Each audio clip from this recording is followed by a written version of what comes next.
Hello, everyone. Welcome to PGN, the Pixel Gaming Network. And this weekend, we are about to launch, do a soft launch of our new platform, our new channel. And we're starting off with our first Fastcast, which is what you guys are listening to. These are our Fastcasts. They're podcasts, more or less, of content of varying degrees in the video game industry, whether it be breaking news or updates and content releases or opinionated pieces. These are unedited, unscripted podcasts that are going to be released randomly, quite frequently, but I would say randomly, with PGN. So you are joining us. It is Friday, 6/11, June 11th, that is, and we are at the doorstep of one of the biggest weekends in the video game industry. And that is, of course, E3. E3 starts tomorrow, everybody. And I'm excited. I'm excited to be a part of it. I'm excited to watch it, analyze it, digest everything they announce, and spit it back out. That's what we're going to be doing. But pre-E3, we actually kind of had a warm-up. We had the Summer Game Fest kickoff was yesterday, actually. And they had several notable announcements. So today I wanted to kind of talk about the Summer Games Fest, of course, what was shown there. I'm not going to talk everything, guys. I'm picking out, guys and gals rather, I'm picking out pieces of games and announcements that I found interesting. Please, if you find yourself with some downtime, go watch the whole conference. It was just over an hour and a half, but lots of good content. I'm just going to be taking out what I thought was awesome and analyzing it. So we're going to be talking about Summer Games Fest and then also, of course, E3. I'm going to kind of break down each day and what I think we're going to see each day. So lots to get excited for. Let's dive into it with the Summer Game Fest kickoff that occurred yesterday afternoon. They started it off in a big way. Gearbox and 2K showed off a reveal trailer of Tiny Tina's Worldlands, which is going to be released in early 2022. Now, these are the people that make, of course, the Borderlands series, a very successful, very, very large following for the Borderlands series. I've never personally played a lot of the Borderlands games. Not that I don't like them, I never have taken the time. Maybe it's just I'm wrapped up in other stuff when new content drops for it. I don't know.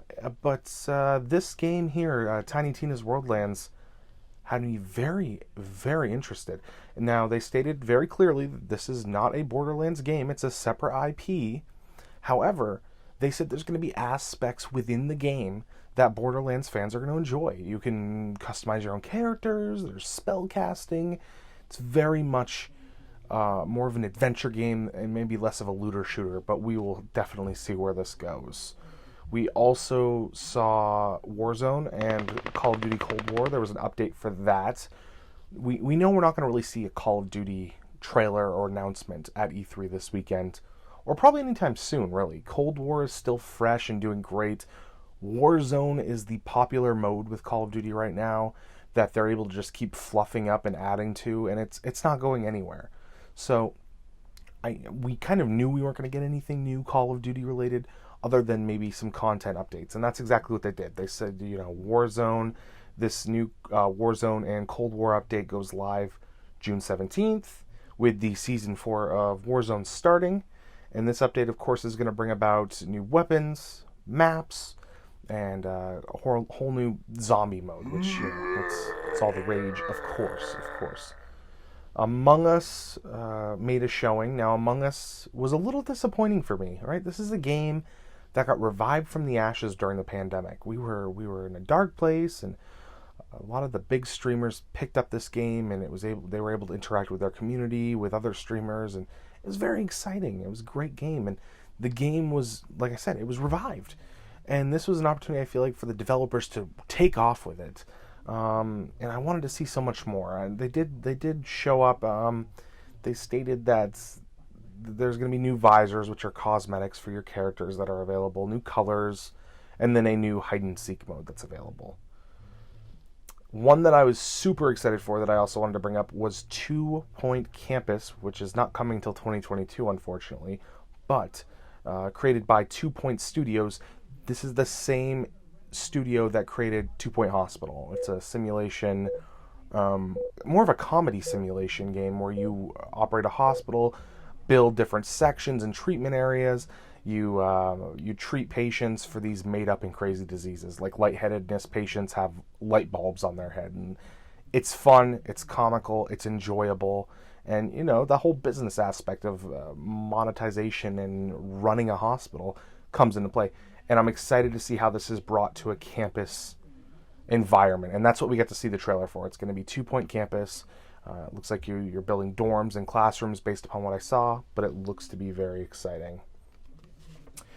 There was plenty of cross events that they announced for several games, meaning industries crossing into the gaming industry, shows, whatever, like Smite and Stranger Things. Valorant had something, Rocket League and Fast and the Furious, which they've done that one before, but now with Fast 9 coming out, they're doing it again. Overwatch was touched upon for like 2 minutes. There was a rep there for Overwatch. They were doubling down on 5v5. See, that was announced recently that with Overwatch 2, the standard mode is going to be 5v5. That's down from the 6v6 that we've gotten so used to with our current Overwatch version. So, met with some hesitancy by the community for sure, but it'll be interesting. I think 5v5 is great. It's more competitive. There's less carrying. Everybody's kind of got to carry their own workload, so that'll make for a good, more enjoyable experience, I feel. I know it's being met with a little bit of resistance. And then they showed a few skins for their new shaders and stuff with Overwatch 2 and the update that we're going to be getting. And other than that, Summer Game Fest ended it with a bang. A game that we've known was coming, a big, huge, a dark adventure by Bandai Namco, the Elden Ring game. It was revealed. It's going to be released January 21st of 2021. This game looked amazing. The enemies, the fighting, just the adventure aspect. It was dark, but it was great. And the trailer itself, go look that trailer up. Seriously, it looks like a great game. I think it's going to be amazing. But that's really the points that I wanted to pick out from Summer Game Fest. Like I said, there was so much more announced. There was Jurassic World. There was, there was a bunch of indie games and developers. Amazon Games made an appearance. Netflix made an appearance. So I just want you guys to take the time to go look. There's something there for everybody, and it really was the start before E3, right? This was like the dessert. E3's the dessert. This was the main course type of thing, but more so maybe an appetizer, and E3's the main course. But we'll see. It's gonna be awesome. It was a good way to set up the weekend, I feel. And I know that the Summer Game Fest is trying to be separate from E3. I get that, but at the same time, I feel more so that they actually just welcomed in E3. Well, and I hope it continues like this. Competition makes for glorious things. So, but speaking of E3, I want to kind of segue to that. What I'm going to do is I'm going to kind of break down each day, guys. I'm going to tell you the conferences and then what I think is going to be shown there, what we're going to be able to be focused on. So to start, we're looking at, of course, Saturday, June 12th. That would be tomorrow. It's going to be the Ubisoft Forward event, all right? So we know what we're not going to see. Let me just say that. I don't want to do that with everybody, but Ubisoft's been very, very direct with what we're not going to see. They said no Prince of Persia, Sands of Time remake. They're still in development with that. They're still trying to work on it, and that was a great game. I hope it works out. They've delayed this game twice now. It needs to keep moving forward and come fruition. Heartland, which is supposed to be a free-to-play spin-off of The Division. Really was hoping they would show something about that. They stated specifically they're not going to. But we know we're going to get some Far Cry 6, right? And if you guys haven't seen the Far Cry 6 reveal, go watch it. It is amazing.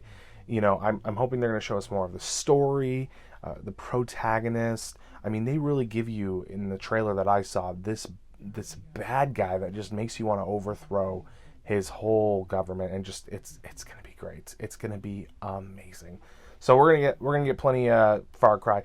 I assume we get the basics too, you know, Assassin's Creed updates, Just Dance, because apparently we just never want to let that franchise die, stuff like that. But Far Cry will be the main focus at Ubisoft Forward for sure. Same day would be Gearbox. Now they've announced they're doing their own conference, and I find this interesting. Okay, because what are they going to show? What you I doing? mean, I think it's not going to be like anything mind blowing. Maybe some Borderlands related update and content stuff. Maybe something for Borderlands 3. Maybe something with Telltales like they've done before. Of course, they did announce Tiny Tina's Wordlands. They could show more of that. If it's coming together in early 2022, maybe they have some gameplay to show us. Who knows? But Gearbox is notable for Saturday as well. And then when we are waking up on Sunday, the next day, June 13th, we are going to be starting off the first big conference of the day, probably the big conference of the weekend. Oh yeah. Xbox and Bethesda, their co-conference, now that Microsoft has acquired Bethesda through their transaction. So that being said, we know Battlefield 2042. They're going to show a gameplay reveal. That's already been announced by EA. The gameplay reveal is going to be shown at Xbox's showcase. So we're going to get to see more of Battlefield 2042.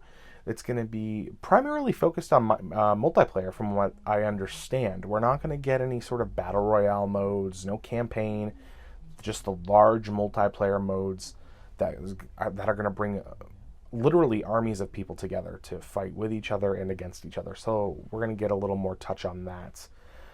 Also, the very obvious thing being Halo Infinite, right? We saw Halo Infinite, first big reveal of it 2 years ago, and it was hit with some disappointment. We expected so much more, and this was supposed to be the game that was releasing alongside their next-gen console. And it hit a roadblock. A large number of people in the community and potential players of the game and people who've been with the Halo series for a long time were quite disgruntled. And Microsoft did the right thing. They pulled back on it and they said, we're going to work on this longer. We need more time. They listened to the feedback, which doesn't happen a lot. So Halo's been reworked. It's been getting worked on, fine-tuned, you'd have to assume. And sure, it didn't release alongside the Series X, which I feel like may have hurt the Series X a little bit. Maybe not a lot. I mean, next-gen consoles have been impossible to get a hold of since the pandemic anyway, so hard to tell. But it would have been nice if that game was available, if ducks were more so in a row in that situation. But I digress. We're going to get Halo Infinite. They're going to announce a release date for it. And if I was assuming, I would say holiday of this year. November release date of this year, which will be nice. And then the last thing really on the Microsoft and Xbox side of things that I wanted to bring up, because I don't want you to forget this. Remember the big, it was probably like a 15, 30-second clip maybe, announcement last time Xbox was at E3? They wrapped it up, I believe, with Fable. Okay? So we know what's out there. We know it's in the pipeline. Something's happening. And we didn't have E3 last year. And I know that people have been working from home and the gaming industry's really slowed down. But I want to believe we're going to get a taste of Fable, something related. It won't be coming out this year. And, you know, hopefully next year, late next year, holiday of 2022. But I want to see some Fable stuff. So I'm really holding on for that. Don't bet your money on it, of course, but I'm holding on for it. Segueing to Bethesda, who will be sharing their conference, as I said, we know we're going to likely get some Starfield, okay? All we have of Starfield so far is just that clip of a satellite floating in space, and that's it. We know it's going to follow along a similar path of the Elder Scrolls series and Fallout, with the diverse storytelling and decision-making and dialogues and really open world, hopefully, that type of feel. What Bethesda's really known for. So Starfield will be shown. I hear strongly that it's going to be an Xbox exclusive, which is so unfortunate, you know? I get that Xbox and Sony do this battle thing of who they can gather, but that was just a big strike, and that really hurts. And I hope that that's just Starfield. You know, I don't want other Fallouts and Elder Scrolls to end up being only Xbox as well. But speaking of Elder Scrolls, it is the 10th anniversary of Skyrim, so you have to expect they're going to do something special. What? I have no idea. I mean, at this point, what else can you release it on? You get your cell phone? I mean, that'd be cool, but I don't think so. It would be cool if they showed some Elder Scrolls 6, but I wouldn't hold our breath. We know that Starfield has to be fired out of the cannon first. I think that has been carefully stated before we're going to get anything regarding Elder Scrolls out of Bethesda. So it would be cool. One of those things just like Fable, I'm going to hold out hope, but I probably won't get those hopes right up there. After Xbox and Bethesda, which, man, you probably don't want to follow up their conference, but somebody has to, and it's going to be Square Enix. It's Square Enix, and the only two things I think would be notable about them, it's going to be really in the superhero genre, per se, would be Guardians of the Galaxy. They're working on an individual IP for Guardians of the Galaxy, where they're going to make a game just for that group of superheroes. It's going to be cool. It's going to be awesome. I love Guardians of the Galaxy, the movies. I love the comics. It's comical. They're great. This is going to be cool. I'm surprised they're being trusted with this project after Marvel Avengers and what happens, but I think it's going to be different. It's not the same. And speaking of Marvel Avengers, that's the other thing I wanted to touch base upon. We need to know what's next, right? Avengers came out, and it was hit with, right? The combat system was the pay cosmetics. They were like, it's just cosmetics. You don't need true, but like you didn't feel like you could earn anything. You know, it was they want your money, and we were worried about these microtransactions being a thing, and they were. And the storyline wrapped up quickly. There was just a lot to critique, and you know, some of the characters were lovable, and since then they've tried to fix it. Square Enix has tried to, you know, they've introduced Kate Bishop and Clint Barton as Hawkeye, and we know what's coming next, which is Black Panther and Wakanda, but what's after that? You know, we had teases for Spider-Man and all these other things that are coming, and it's kind of fell off a cliff, and I get the state of the world, and every industry had to deal with it. But we need to know what's next before this game turns into an Anthem and it fizzles out and dies, because we're kind of at the verge of that. I'm getting that feeling, and they won't tell you that. They won't tell you how much they've lost in this game and anything like that, but it's getting scary. So they need to generate some sort of buzz, give us an update, give people a reason to start playing again, or jump in and start playing for the first time. And the last company worth mentioning, and I'm just mentioning it, I'm going to touch base upon it, for Sunday would be Warner Bros. Now, Warner Bros., we know them for their announcement of Hogwarts Legacy, right? They announced that game last time, and the world melted. It looked amazing. Granted, there were some frame rate issues and in the trailer and stuff, and you could tell it was still in development, very much so. But it gave us the taste that we all needed. You know, I'm sitting there like, I gotta take a week off from work. I gotta play this game forever as soon as it comes out. But I think we're a while out. Now we know the game's been delayed to 2022, which is unfortunate. But and Warner Brothers has stated it's not going to be at E3. So if not Harry Potter, then what? If not Harry Potter, Hogwarts, I should say, then what? It begs the question of if they're trying to lead us off the scent, or if they have something else in their arsenal. So worth keeping an eye on Warner Bros. Conference and seeing what comes out of it. I'll be keeping an ear to the ground on that one. So that's Sunday's bulk. Now to Monday. Monday is more of like a multi-developer day. You've got a bunch of smaller industries, but known industries like Take-Two Interactive, Capcom, and other small industries and indie companies that are going to be announcing their games throughout the day. So a busy day, but no long conferences, but still plenty to talk about. And then we round things out on Tuesday the 15th, guys, with the Nintendo Direct and Nintendo Treehouse, of course, which they usually do right after. So the Nintendo Direct, I have thoughts and hopes and aspirations for. First off, I'll start off easy. Animal Crossing, right? We have Animal Crossing. This is a game that came out during the pandemic when it was starting, and a lot of people purchased it, and it was our escape from a dark world that we were in. We were able to go to this island and have fun, and it was my first time playing an Animal Crossing game personally, and I enjoyed it. It was a great escape. And side topic, it will be our first game that we review on this channel that will be getting posted next weekend, so keep an eye out for that.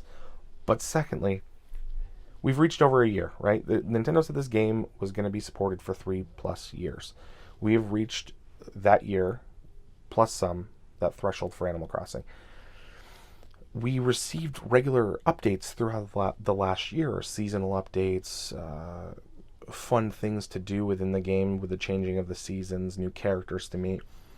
And then it stopped. We got to version 1.9, and when the community, we all thought it was going to update to 2.0, Nintendo updates it to 1.10.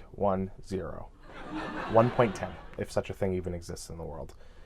And it kind of left us a little confused. We're like, okay, are we done with Animal Crossing? Because now we've reached that full year cycle. Are we just doing little updates and we're maintaining and supporting the game that way, where we're just going to keep it running?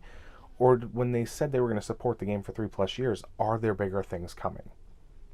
So I think Nintendo can answer that question by showing Animal Crossing. If Animal Crossing is not shown at the Nintendo Direct whatsoever, that's it. The state of the game is the state of the game. They didn't feel like bringing it up, so we're not going to see it, of course. But if they show us what's coming, like Brewster's Cafe, Island expansion, stuff like that people have talked about and wanted, then that's good. That means the game is alive and well, and that could drive up more sales. And people who have put the game down for a little bit may pick it back up and say, all right, let's clean up my island and get this thing rolling. So I'm hoping to see some Animal Crossing stuff. Outside of that, you really stick with the things that make Nintendo money. Mario. So Mario Golf is going to be coming out shortly. I believe it's June 26th. So expect Nintendo to highlight that a little bit more and just remind you, hey, Mario Golf is coming out. And Pokemon, we know we've got the Pearl and Diamond remakes. We've got the open world version, Arceus. I don't want to butcher it, but I think it's something like that. So plenty of Pokemon stuff to touch base on, I'm sure. But what I want to talk about is, of course, Breath of the Wild 2. I want you to put your money on this. Seriously, they're going to show it. All we've had is that little teaser for so long. They have to show us something. So we're going to get some Breath of the Wild 2 content. Finally, get shown gameplay trailer, and it's going to get released this year. And drumroll, please. It's going to release at the end of the year with the Switch Pro. See, I'm just going on a limb. I have nothing to tell you guys that, but it just seems right. The first Switch released with the first Breath of the Wild, and I told myself, I'm never going to go buy a console just to play one game. It's not worth it. Literally the night it was released, I went and decided on the spur of a moment, didn't even pre-order, I went and bought the Switch, and I bought Breath of the Wild, played it, and I said, wow, people should just go buy a Switch just to play this game. So I literally went right back on that. So I think it would be very nostalgic and just kind of ironic to release Breath of the Wild 2 along with the new version of the Switch, this higher quality HD 1440p version of the Switch that we're supposed to get. So I want to say it's going to happen. Now, will the new console be announced at E3? Probably not. I think Nintendo's looking to focus primarily on their games. However, the Breath of the Wild 2 thing, that is going to be present. I guarantee it. They'll start with that. They're direct with that, or they'll end with that. But it's going to be huge. It's going to be exciting, and our long-awaited wait is finally over. So congratulations making it that far. Of course, you got to wait till the end of E3 before you can even see it. But that's pretty much it. That's E3. That's the excitement of it. That's the stuff that I'm looking forward to seeing. The items and industries and pieces of games that I'm going to be covering. And there's going to be so much more. There's so much more. I want to emphasize that. I can't enough. I'm scratching the surface on what I want to see. But you can go look on the internet right now, and there's already other things that are confirmed. These are just, I don't have enough time for that, and these are the items that I deemed worthy enough for my excitement level. So, that being said, I'm going to do a fast cast every single day this long weekend. I'm talking tomorrow, Sunday, Monday, and Tuesday. At the end of each day, it'll be uploaded to all of our podcast partners and hosts. You will find it on YouTube and various other hosting media, which I will announce on our socials each day, highlighting what was announced throughout the day. So I can spend more time, right? Right now I just went through everything, but I could spend 20 minutes breaking down Ubisoft and Gearbox. I can spend 20 minutes breaking down Xbox and Bethesda. So keep an eye out for that. We're going to go over this in detail, and we're going to reveal more reactions and games that are announced, news, updates, all of that throughout this weekend. And as always, thank you for your support as we build up this platform, as we do our soft launch this weekend. Your support, your viewership, your listeningship, all of that means so much to us here at PGN.